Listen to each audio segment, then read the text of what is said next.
عليكم ورحمة الله وبركاته.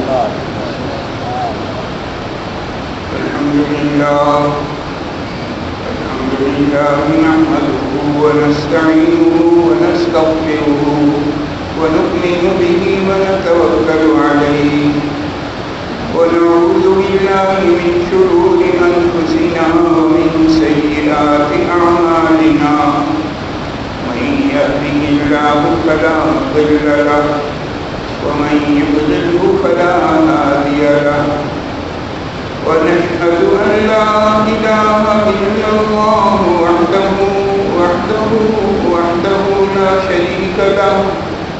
ونشهد أن سيدنا وسندنا ونبينا ومولانا محمدا عبده ورسوله صلى الله تعالى على خير خلقه محمد وعلى آله وصحبه أجمعين وبارك وسلم تسليما كثيرا كثيرا.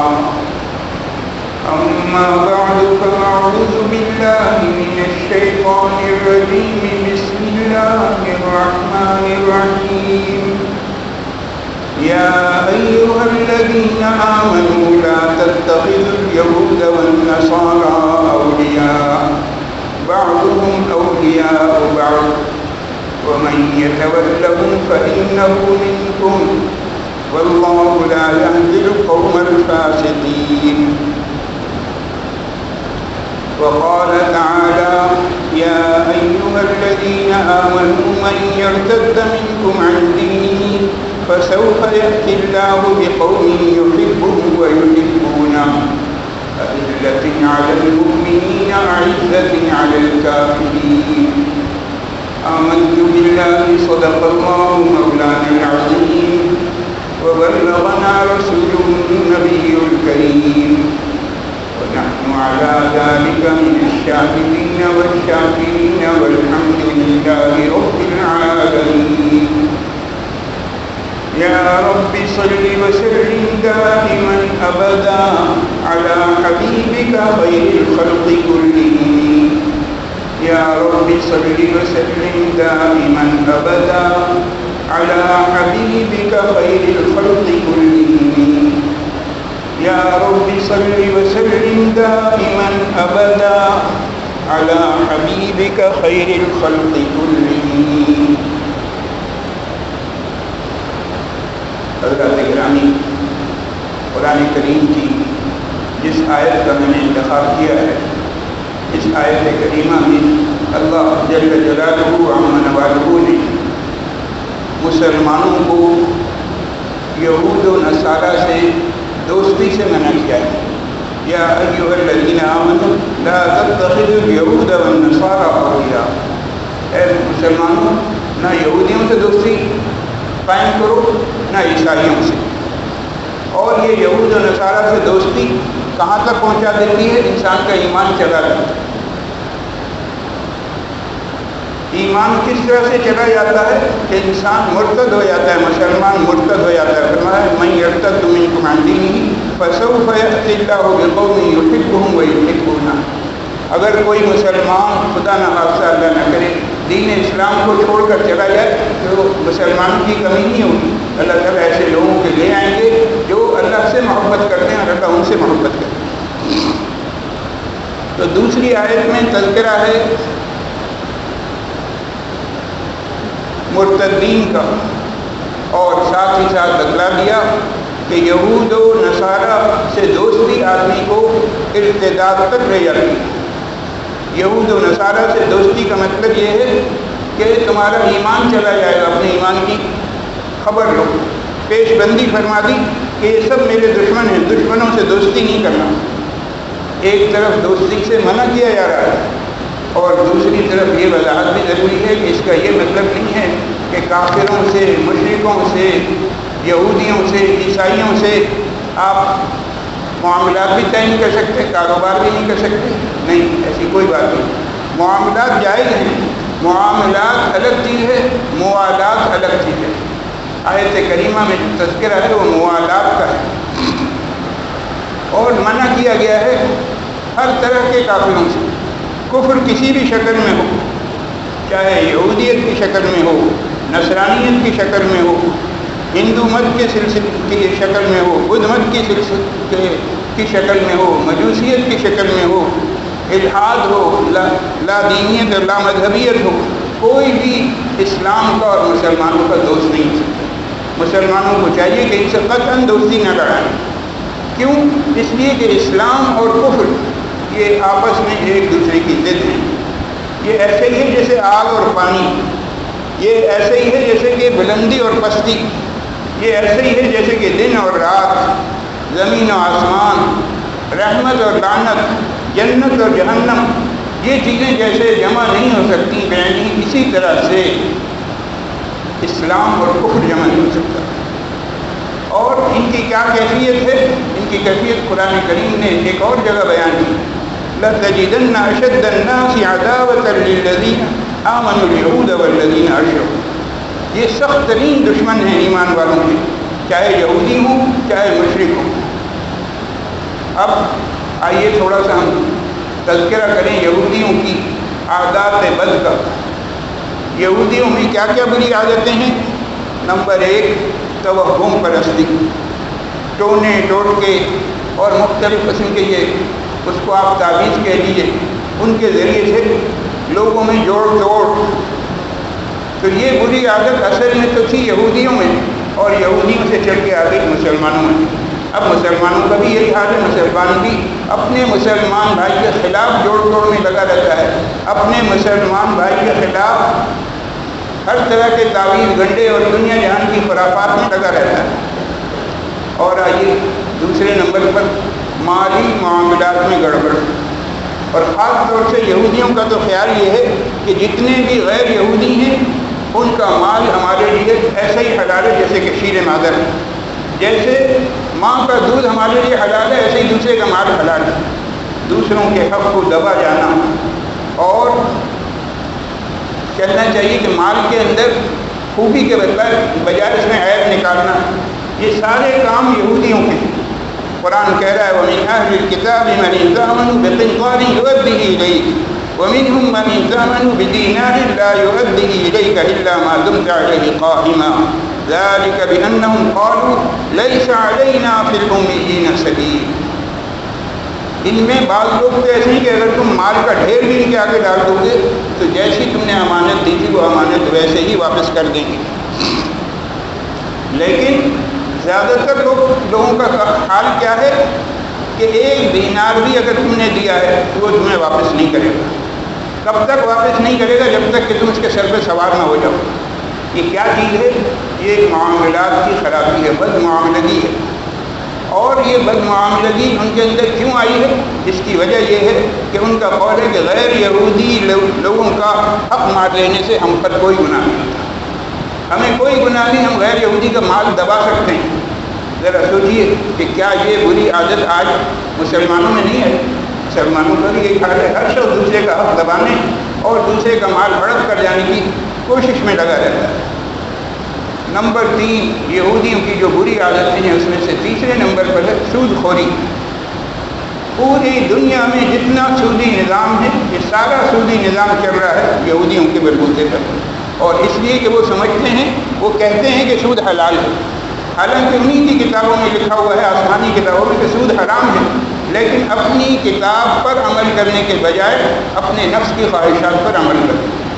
میں عرض یہ کر رہا ہوں کہ یہ بری عادتیں جن کا ہم تذکرہ کر رہے ہیں کہ یہ یہودیوں کی بری عادتیں ہیں، ہم ذرا اپنے گریبانوں میں جھانک کر دیکھیں کیا یہ بری عادت ہمارے ہاں نہیں؟ کیا مسلمان آج کل سود سے کچھ بچے نہیں؟ 98% مسلمان سود کے اندر گرفتار ہیں، ہزار ان کو سمجھاتے رہو ان کی سمجھ میں نہیں آتا۔ کیوں؟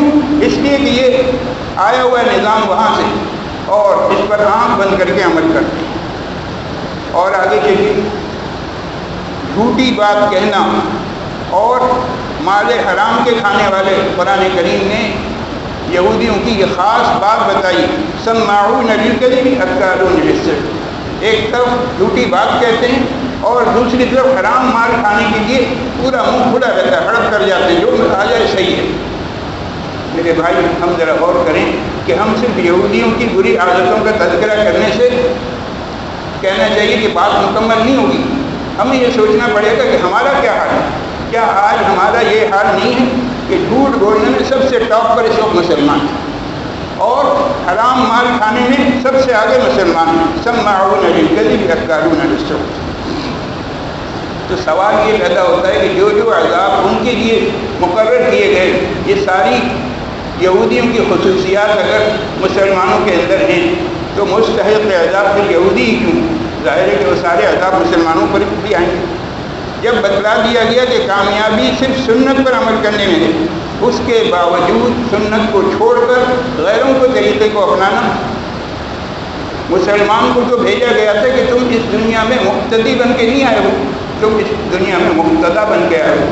تم امام ہو، تمہارا کام ہے غیروں کو اپنی طرف مائل کرنا اور غیروں کو دین اسلام پر لے کر آنا. اور وہ کیا رہا ہے کہ ہمارے عمل سے غیر مسلم جو ہے بجائے اسلام کی طرف آنے کے اسلام سے دور بھاگ رہا ہے. وہ سوچتا ہے کہ اگر اسلام اسی کا نام ہے تو بھائی پھر تو ہم جس حالت میں ہیں وہی زیادہ بہتر ہے. تو ہمارا عمل بجائے لوگوں کو اسلام سے قریب کرنے کے، اسلام سے دور کرنے کا باعث بنتا ہے. اور قرآن کریم کی جو آیت میں نے آپ کے سامنے پڑھی اس میں موالات سے منع کیا گیا ہے. موالات کے کیا معنی ہیں؟ یعنی میں جو بات عرض کرنا چاہتا ہوں وہ یہ کہ صرف ون سائیڈڈ نہیں بلکہ ڈبل سائیڈڈ ہوتی. والا یوالی موالات ان کے معنی ہوتے ہیں اپنے قلب کو ان کے قلب سے قریب کرنا، ان کے دل میں، اپنے دل میں ان کی محبت لانا. اگر تم نے اپنے قلب کو ان کے قلب سے قریب کر لیا تو کفر تمہارے قلب میں بھی آ جائے گا.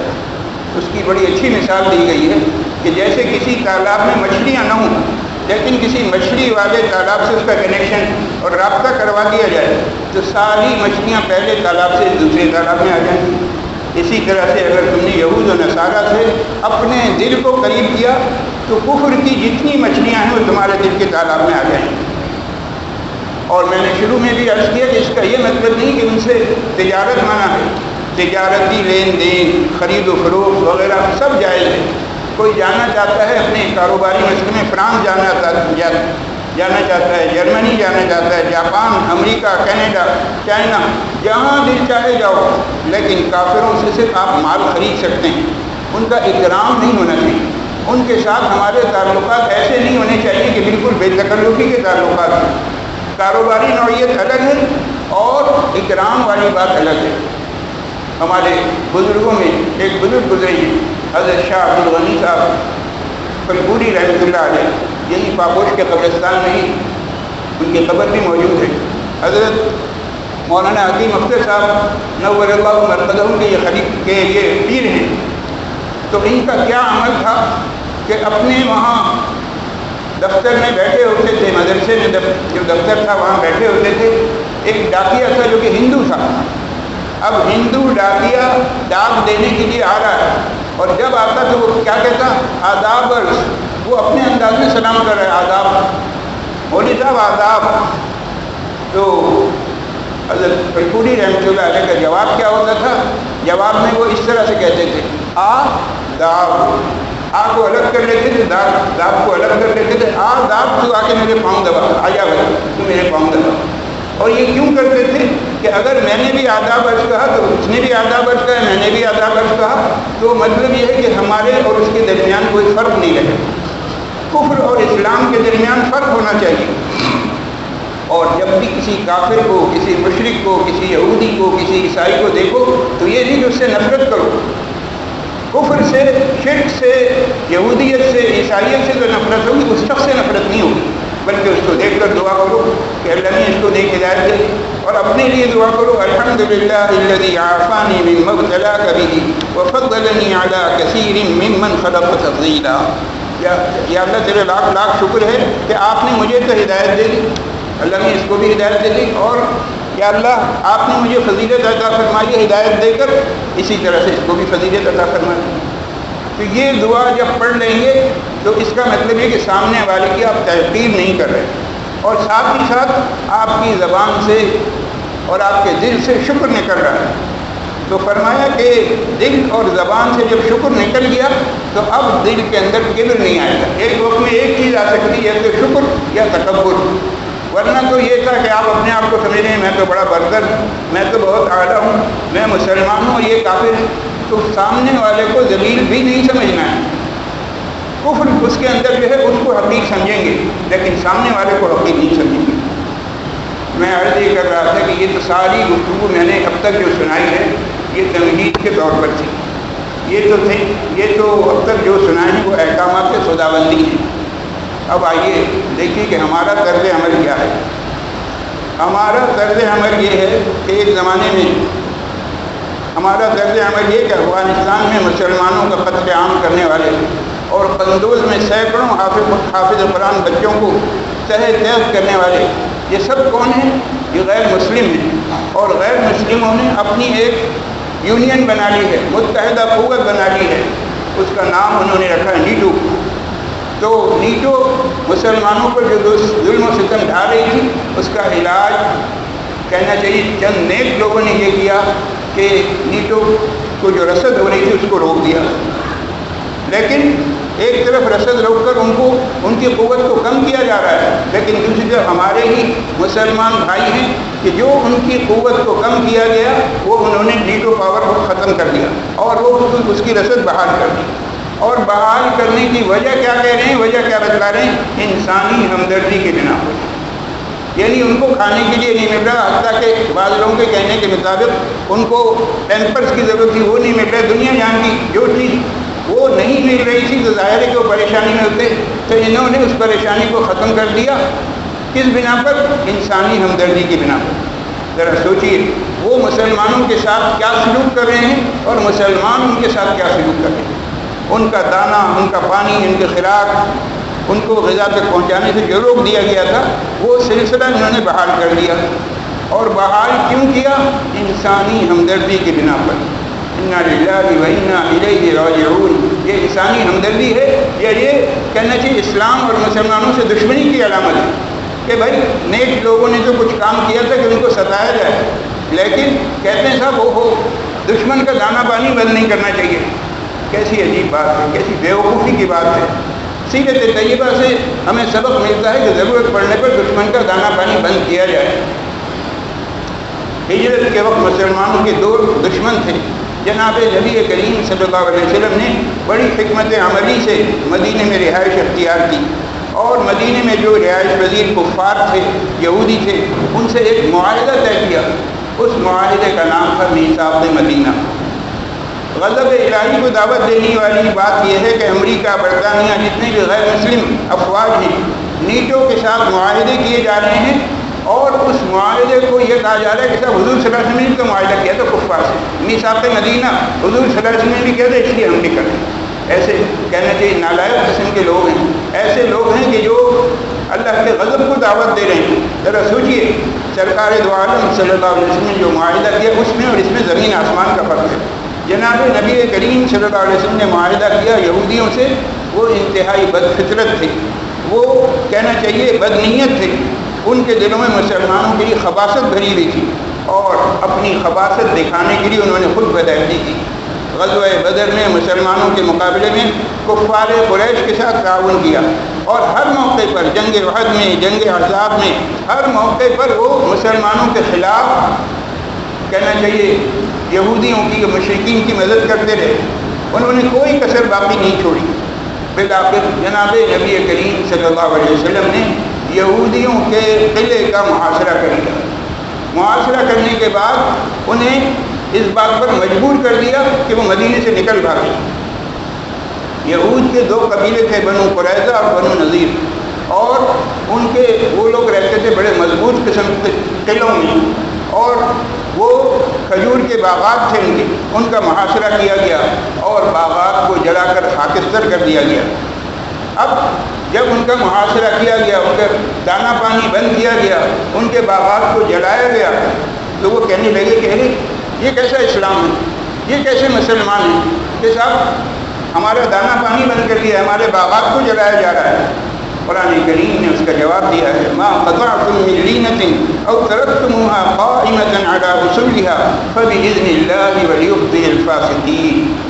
تم نے اگر ان کے کچھ درخت اجاڑے ہیں اور کچھ کو باقی رکھا ہے تو یہ سارا کام تم نے اپنی طرف سے نہیں کیا، یہ تم نے اللہ کے حکم سے کیا ہے تاکہ ان بدماشوں کو رسوا کیا جائے اور ان کی عقل ٹھکانے آ جائے۔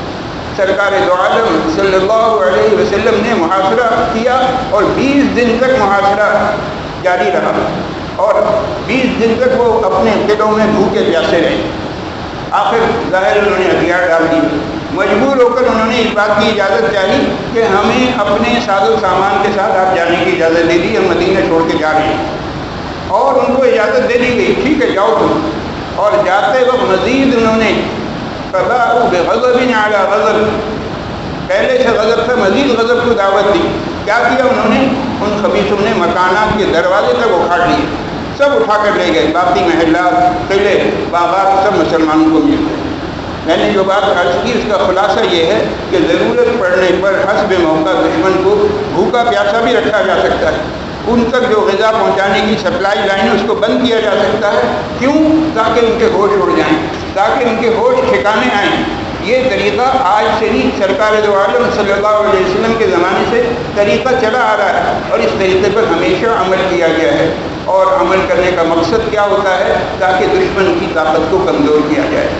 آج صورتحال یہ ہے کہ مسلمان، دیکھیے میں اب جو آگے بات عرض کر رہا ہوں کہ صاحب اس میں ہو سکتا ہے سامنے والا یہ کہے صاحب ہم کیا کر سکتے ہیں، ہمارا کیا قصور؟ مسلمان ملکوں کے سربراہ آگے بڑھ کر یہودیوں سے اور امریکی صدر سے اور فلانے سے ہاتھ ملا رہے ہیں، ان کو جو ہے دعوت دے رہے ہیں۔ یہ سب کس لیے کیا جا رہا ہے کہ صاحب اسرائیل کو تسلیم کر لیا جائے۔ وہ اسرائیل جو اسلام اور مسلمانوں کا کہنا چاہیے سب سے بڑا دشمن ہے، اس دشمن ملک کو تسلیم کر لیا جائے اور اس دشمن ملک کی بات مان لی جائے۔ یہ سب کیوں کیا جا رہا ہے؟ یہ صرف اس لیے کیا جا رہا ہے کہ صاحب ہماری بادشاہت قائم رہے، ہمارا اثر و رسوخ قائم رہے اور امریکہ ہمیں کوئی نقصان نہ پہنچائے۔ خدا کے بندے ذرا سوچو صحیح، کیا کر رہے ہو تم؟ اسلام اور مسلمانوں سے اس سے بڑی دشمنی کوئی نہیں ہو سکتی۔ اور میں نے عرض کیا کہ یہ بات جب عوام تک پہنچائی جائے گی تو کہنے والا کہے گا صاحب میں نہ فلانی جگہ کا سربراہ ہوں، نہ بادشاہ ہوں، نہ میں کیا کر سکتا ہوں۔ اس کا جواب یہ ہے کہ بھائی صحیح بات آپ تک پہنچانا میرے کام کا، میں نے آپ تک پہنچا دی۔ اب آپ کی ذمہ داری ہے کہ ایک کام جو اسلام اور مسلمانوں کے خلاف ہو رہا ہے اس کے خلاف آپ آواز اٹھائیں، اس کے خلاف آپ آواز بلند کریں، اور جو آپ کے پاس ذرائع ہیں، سوشل میڈیا آپ کے پاس ہے، اور نہ جانے کون سا شخص کس عہدے پر فائز ہے، کہاں ہے، وہ کس طرح سے کہنا چاہیے کہ اپنے غم و غصے کا اظہار کر سکتا ہے۔ مسلمانوں کو چاہیے کہ اپنے غم و غصے کا اظہار کریں اور بتائیں کہ یہ کام جو کیا جا رہا ہے یہ شرعی لحاظ سے غلط ہے، یہ کام اسلام اور مسلمانوں کے لیے سخت ترین دشمنی ہے اور دشمنوں کو اپنے سر پر بٹھانے والا ہے۔